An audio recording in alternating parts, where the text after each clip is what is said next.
নমস্কার পাবলিক। আজ 18ই আগস্ট বালুরঘাটের স্বাধীনতা দিবস। 1947 সালের 15ই আগস্ট যখন ভারত স্বাধীন হয়েছিল তখনও আমাদের শহর বালুরঘাট মুক্ত হয়নি। গোটা দেশে যখন বলছিল ভারত মাতা কি জয়, তখনও আমাদের শহরের রাস্তায় বাজছিল পাকিস্তানি ব্যান্ড। 14ই আগস্ট রাতে পাকিস্তানি সেনারা বালুরঘাট হাই স্কুলে ঢোকে। 15ই আগস্ট নাট্য মন্দির থেকে কোর্ট পর্যন্ত তারা সারি বেঁধে পাকিস্তানি পতাকা টাঙিয়ে দেয়। কিন্তু বীর শহর বালুরঘাটের মানুষ তখনও চুপ থাকেনি।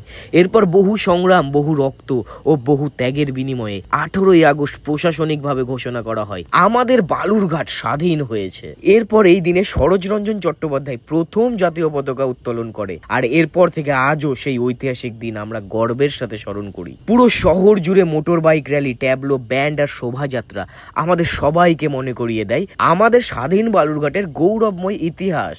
তুমিও যদি বালুরঘাটের মানুষ হও, গর্বের সঙ্গে এই ভিডিওটি শেয়ার করো আর কমেন্টে লিখো জয় হিন্দ, জয় বালুরঘাট।